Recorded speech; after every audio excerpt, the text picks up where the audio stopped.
février 2020 au 28 février 2022, ce groupe Banyarwanda, ce groupe, si je parle du groupe Banyarwanda, il y a le groupe Twigwaneho de Makanika, il y a le groupe Gumino de Nyamsaraba, il y a le groupe Android du FRF, hein? Et ces groupes-là étrangers ont déjà tué plus de 2158 personnes. Cette situation n'était pas comme ça. Mais dès lors qu'ils se sont intégrés dans la politique, ils ont voulu envahir la terre congolaise et c'est comme ça. Et c'est là que nous sommes aujourd'hui dans les pires. Et donc, je dis bien que le gouvernement congolais, il appuie d'une manière directe ce mouvement de Banyarwanda. Comme le congolais appuie d'une manière directe le groupe armé de Banyarwanda. Expliquez-nous. J'étais déjà parlé de 4 groupes. Le Comino, il est dans le FRF. Android, il est dans le FRF. Et ils ont un ministère. Ça, c'est, n'est-ce pas, un appui financier. Vous avez suivi dernièrement. Lui, Félix, qui est allé signer les accords avec le Rwanda pour raffiner, raffiner l'or congolais. La raffinerie. De l'or. Très bien. Nous savons tous que le Rwanda est impliqué dans ces massacres, dans les génocides du peuple congolais.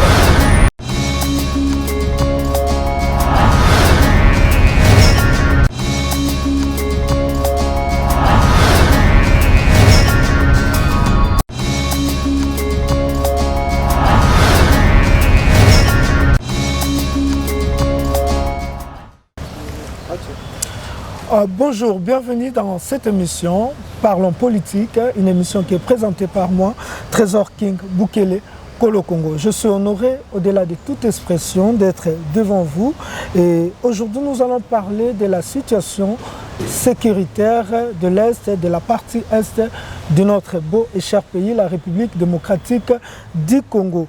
La situation sécuritaire de l'Est du pays nous préoccupe tous parce que chaque jour il y a des morts, il y a des gens qui sont décapités, il y a des femmes violées, il y a des enfants violés, des élèves, disons, des élèves qui partent à l'école et qui ne reviennent pas. Et comme a dit M. Félix Antoine Tshisekedi lors des campagnes électorales, il a dit que l'Est du pays vit l'enfer. Et aujourd'hui, nous allons parler et nous allons prendre des précisions avec un monsieur qui nous vient de l'Est du pays. Il s'appelle M. Robert Maungano.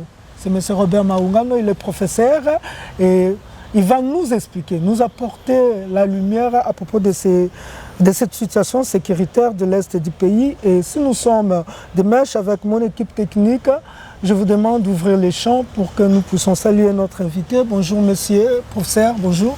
Bonjour monsieur, je suis Maungano Kihioka Maki. Maungano Kihioka Maki.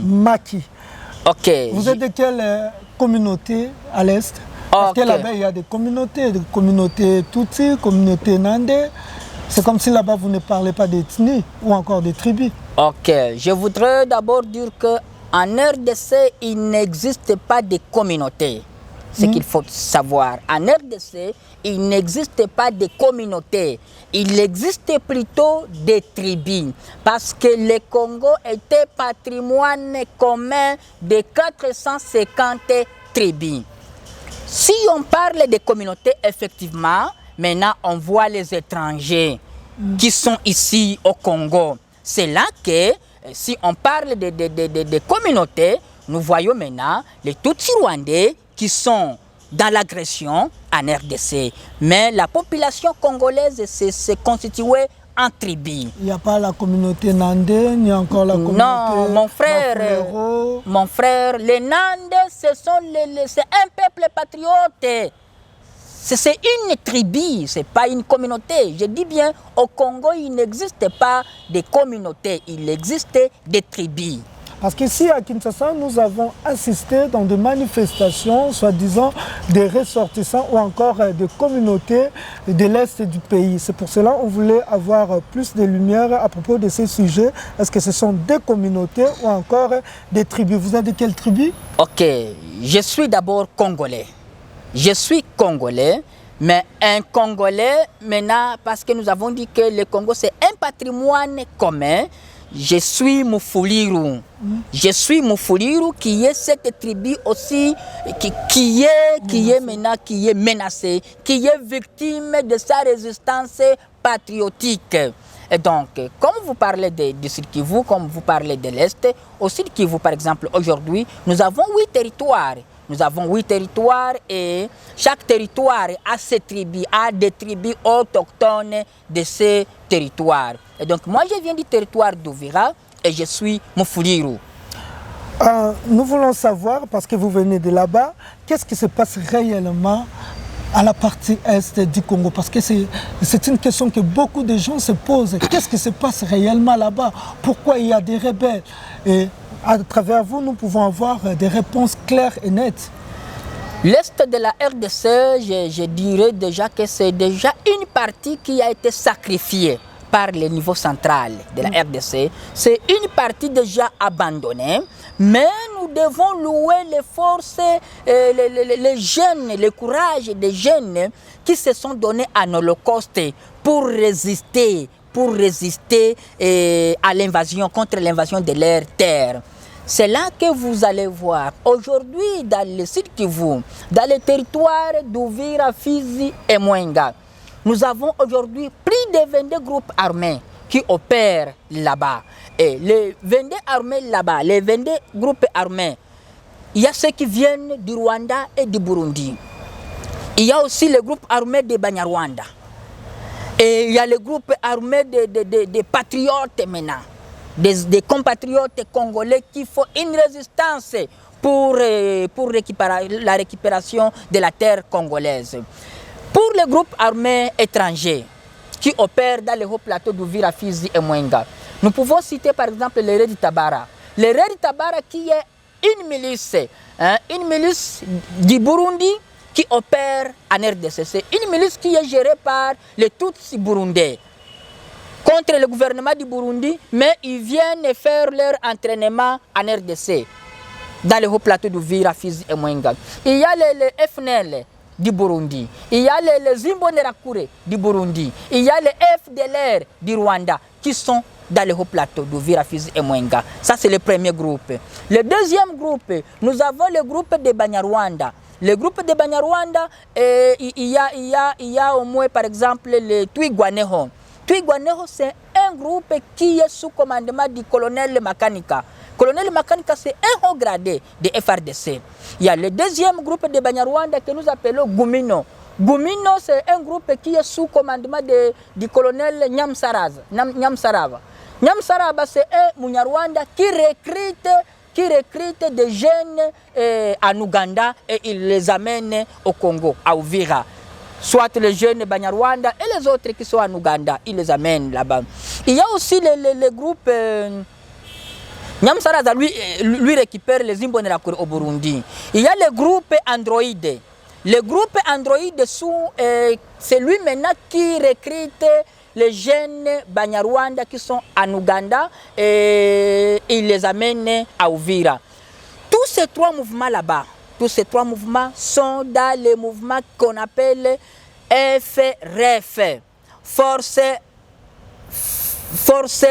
républicaine fédéraliste. Et ce FRF-là, il est dans l'Union sacrée. Il est dans l'Union sacrée. Il est dans l'Union sacrée. C'est le FRF qui gère. Ce sont des étrangers, mais qui sont dans l'Union sacrée. J'ai dit ce sont les Banyarwanda. Ce sont des Banyarwanda. Vous m'avez dit ici qu'il y a la communauté, qu'il s'agit des étrangers. Très bien. Et quand on parle de la communauté Banyarwanda, et vous dites que tous ces gens-là sont des Banyarwanda, ce sont des étrangers. Alors. Vous comprenez que ce n'est pas une tribu congolaise. Ce n'est pas une tribu congolaise. Ce sont des Banyarwanda. Et maintenant, comme nous savons très bien, ils passent par d'autres groupes. Ils fabriquent des jeunes, d'autres jeunes maïmaï inciviques qu'ils constituent comme impôt. Et pour ternir l'image des maïmaï patriotes. Et là maintenant, ils les utilisent pour tuer, pour piller les ressources du pays, pour violer là-bas. Mais le quatrième groupe maintenant, c'est le groupe des Maïmaï patriotes ce sont là les gens qui résistent contre la balkanisation de notre pays. Et nous, on les appelle là-bas Biloze Bishambouke. C'est un groupe... C'est dirigé par maintenant, c'est une coalition de jeunes congolais.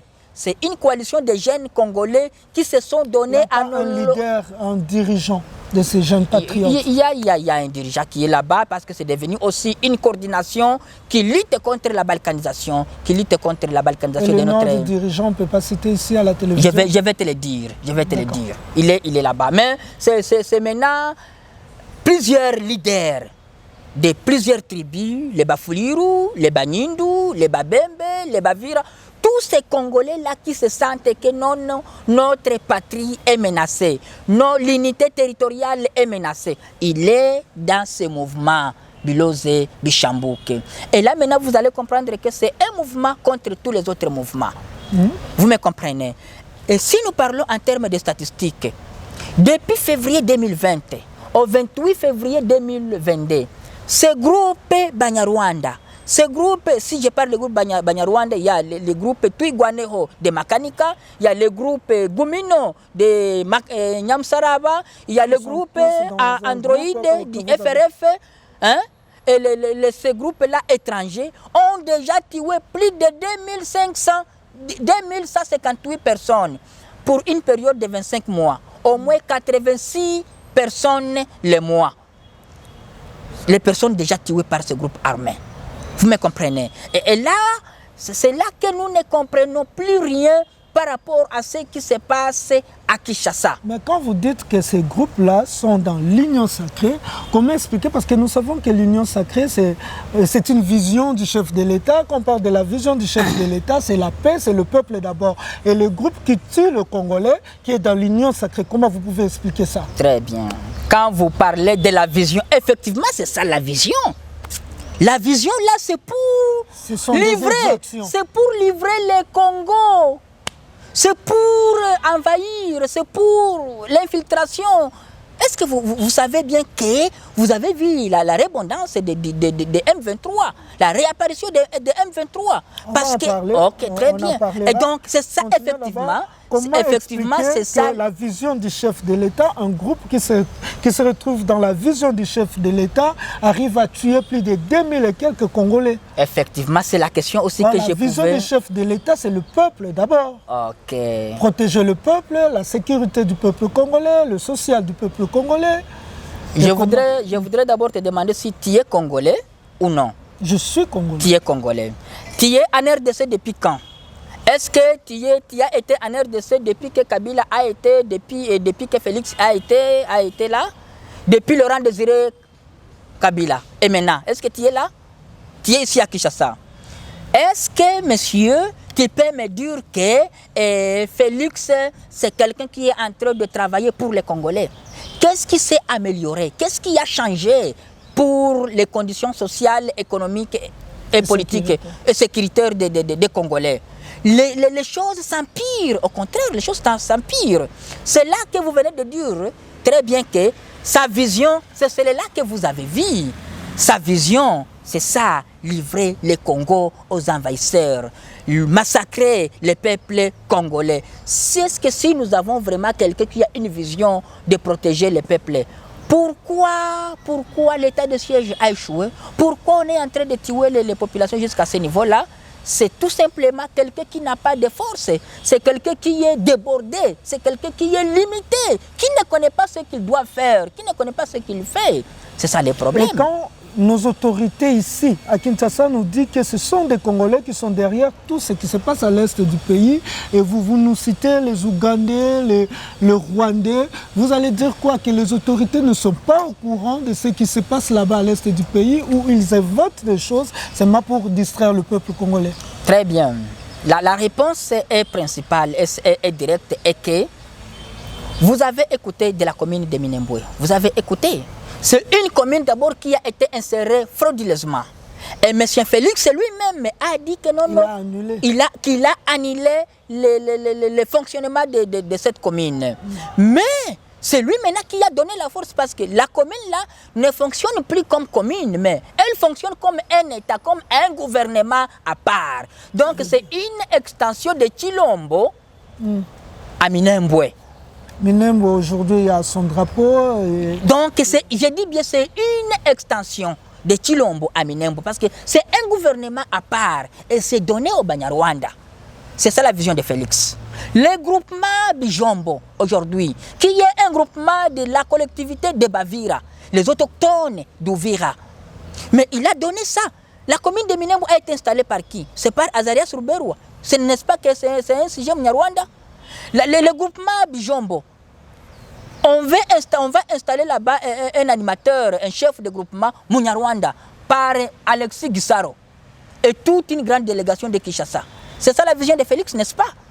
Et aujourd'hui, il faut que les gens laissent leur terre partir comme ça. Vous me comprenez? Et donc, il y a aussi... Est-ce que la solution n'est pas la cohabitation? Vous ne pouvez pas cohabiter ensemble pour trouver la solution de la paix, mettre la paix, installer la paix à l'est du pays? Mon frère, la cohabitation, ce n'est pas ça le problème. Le problème, c'est le gouvernement congolais qui est utilisé.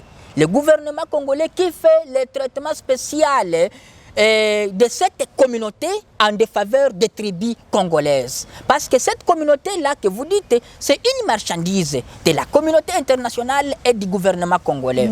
Parce que cette situation, elle est devenue comment?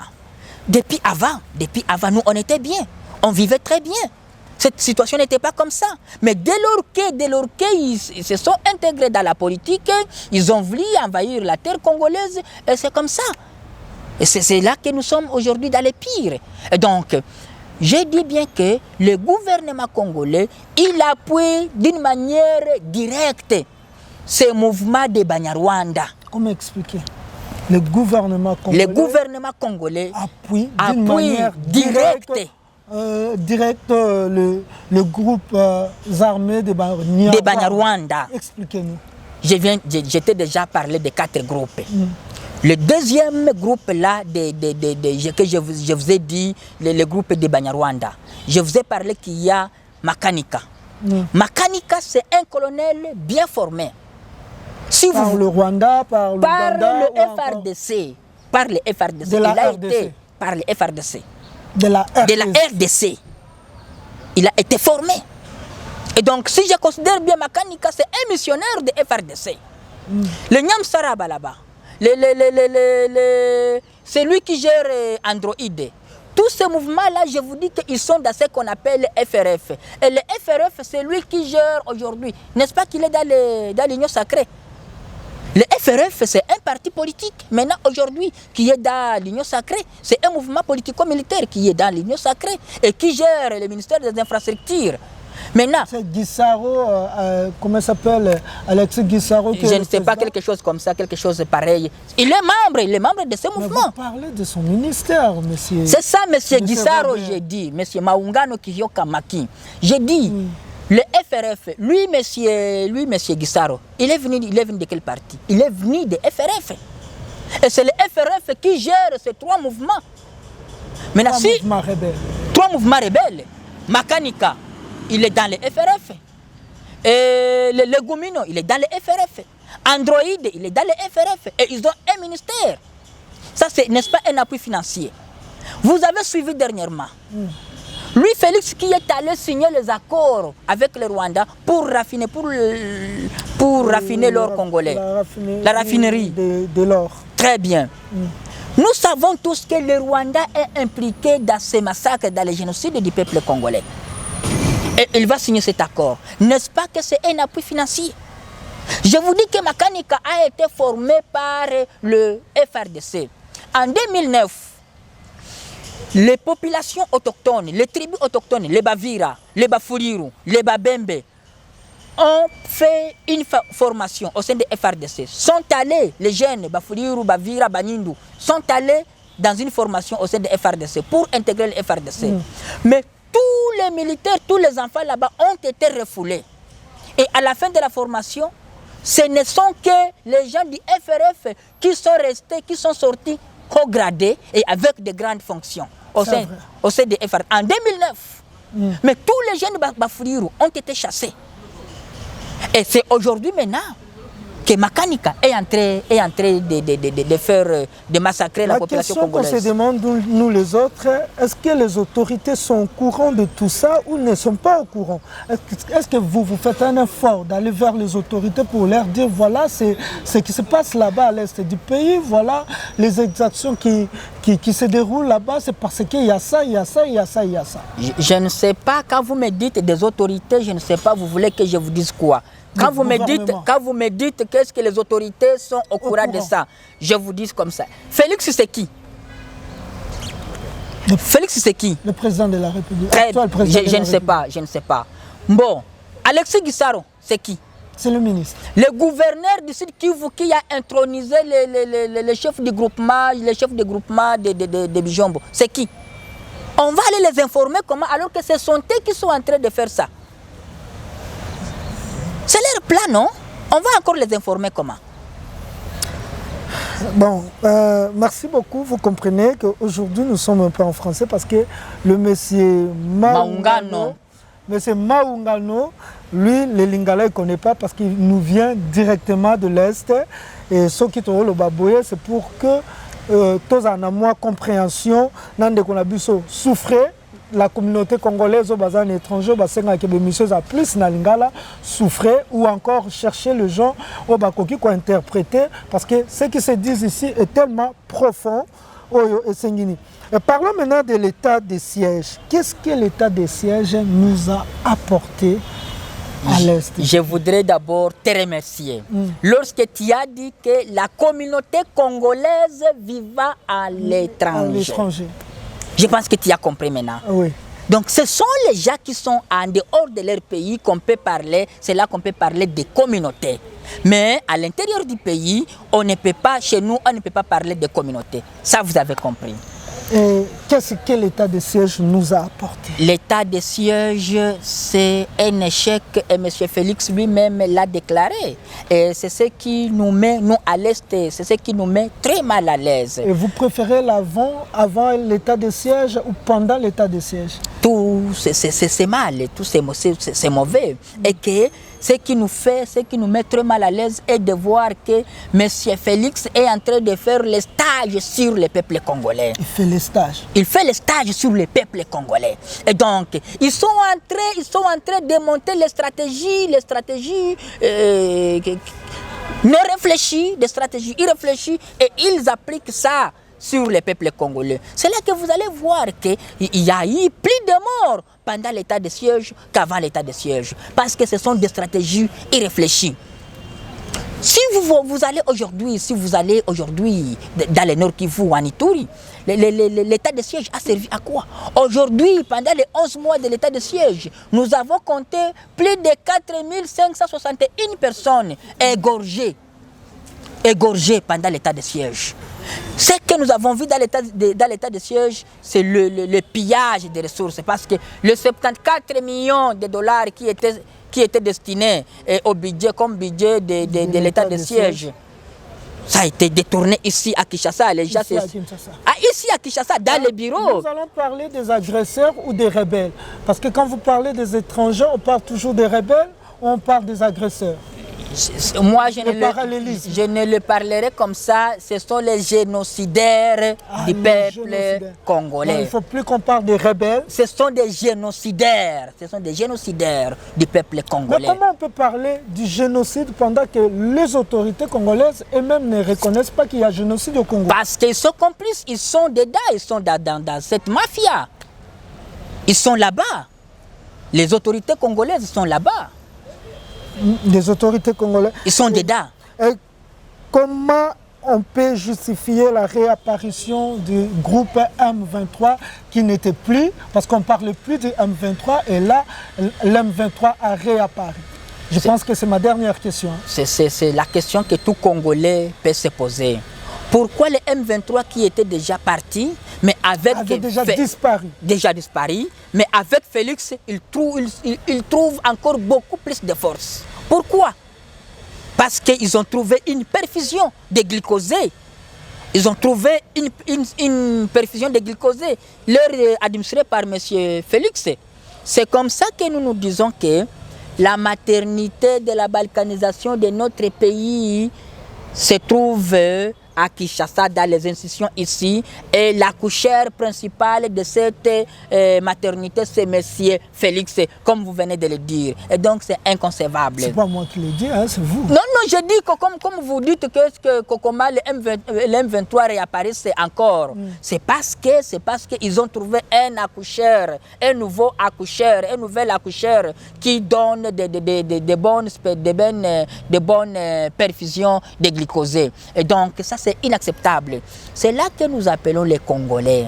C'est là que nous appelons les Congolais à s'unir, à réfléchir, à penser sur l'est de la RDC. Parce que vous avez vu ce que le Rwanda est en train de faire. Le Rwanda est venu ici, au Congo-Brazzaville, là où il vient acheter 12 000 hectares, là où les Rwandais vont commencer à cultiver le maïs.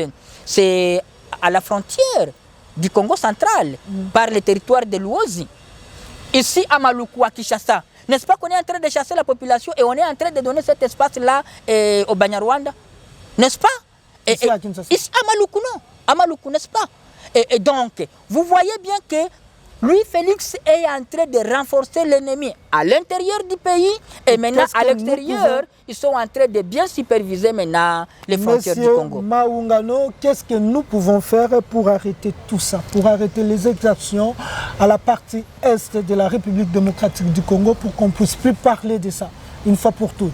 D'abord, qu'est-ce que la population peut faire? D'abord, je vais vous informer, je vais d'abord vous dire que la principale cause de tout ça, c'est le leadership. C'est le leadership, c'est la tête du pays. Parce que monsieur, le professeur Achille Bembe a dit que quand un médiocre quitte le pouvoir, il cherche un médiocre plus que lui pour lui succéder. Tout simplement parce que la richesse d'un pays réside beaucoup, donc la force d'un pays réside beaucoup plus dans la qualité de ses dirigeants et de ses populations que dans ses ressources naturelles. C'est comme ça qu'on nous impose les autorités incompétentes parce qu'ils n'ont pas la capacité de concevoir de bonnes stratégies qui vont aider à améliorer les conditions sociales et économiques des peuples congolais. Ce que je recommande au peuple congolais, les jeunes, plusieurs personnes condamnent Lumumba. Lumumba s'est précipité pour demander l'indépendance. Et maintenant, aujourd'hui, nous avons plus de jeunes intellectuels. Et maintenant, aujourd'hui, nous sommes dans la situation plus pire que celle de 1960. Qu'est-ce que vous faites? Qu'est-ce que nous, Congolais, nous faisons? Si on veut maintenant corriger Lumumba, c'est l'occasion aujourd'hui. Parce que notre territoire, nous sommes maintenant victimes d'une agression. Notre territoire est agressé. Et comment nous allons faire? Nous devons nous unir, nous devons réfléchir Congo, parce que nous n'avons qu'une seule terre à protéger au Congo, c'est notre terre. Et si nous ne voulons pas protéger notre terre, nous devons nous préparer, nous devons préparer les yeux à bien pleurer, parce que même la moindre portion qui nous est restée, elle nous sera ravie. Merci beaucoup, vous pouvez nous parler de cet ouvrage?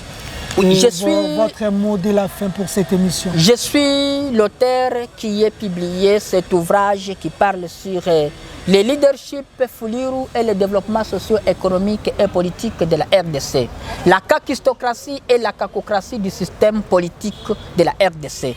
Ici, nous avons dit que le développement de la RDC est freiné par son système politique qui est basé sur la kakistocratie et la kakocratie, des stratégies managériales fondées sur la promotion par incompétence et ou par manque d'intelligence. Et donc, les Congolais doivent s'unir pour lutter contre la kakistocratie, parce que c'est cette kakistocratie qui freine le développement de la RDC. C'est combien l'ouvrage? L'ouvrage est à $100, la copie. C'est à combien? C'est à $100? $100, une copie. Et celui qui veut avoir, il peut appeler au numéro 09 90 86 44 25. Vous pouvez reprendre? 09 90 86 44 25. Merci beaucoup. J'étais honoré de vous recevoir sur ce plateau. Ce n'est pas un plateau, hein, disons, dans mon émission. Je pense que prochainement, vous serez encore mon invité. Si je vous invite, vous serez enchanté de répondre. Merci beaucoup, je suis là. Mais je voudrais juste dire que je ne suis pas professeur. Je ne suis pas professeur, enseignant. je suis enseignant.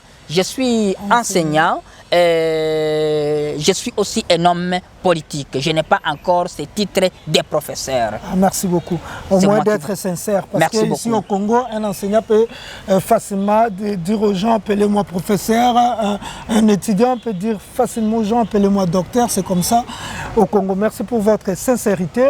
Et merci à vous qui avez suivi cette émission. Merci à vous qui commentez, qui aimez, qui partagez nos émissions. Vous avez compris que le sujet que nous avons essayé d'en parler ici, c'est un sujet profond, un sujet révoltant. Et nous demandons à tout Congolais, partout à Zanamokil Mobimba, Yako, mettre le beau qu'on est la patte. Et c'est ce que je vous ai dit. Vous comprenez que le monsieur parle français parce que lui, aïe biso a outil vraiment est et mboka Congo et on te mettre vraiment à l'aise dans le plateau, tout ça l'émission. Mais pour vous, la communauté congolaise, au bandeko, au bazana ba pays anglophone, ba pays au balobaka portugais, nini, expliquer à nos enfants, surtout à nos enfants, pour bien préparer le pays. Vous avez compris qu'aujourd'hui les Banyamulenge, bazo préparer bana bango. Les Banyamulenge n'existent pas. Les Banyarwanda. Les Banyarwanda. Les Banyamulenge n'existent pas. A été créé par le papa de Guissaro. Donc c'est un terme, c'est un vocable, c'est un pseudonyme. Et si vous voyez même dans cet ouvrage, nous avons parlé sur ça dans cet ouvrage, à la page, si vous voulez, à la page 30. Nous avons parlé que les Banyamulenge n'existent pas. Ce sont des Rwandais opportunistes et complexés de nationalité. Ça, ce sont les propos de M. James Kabarebe, le chef d'état-major de l'armée rwandaise. Merci beaucoup. Merci. Un autre numéro, un prochain numéro, il y a émission Parlons politique. Et si Lissou Masola politique avec un autre invité. Bye. On se retrouve prochainement. Bye.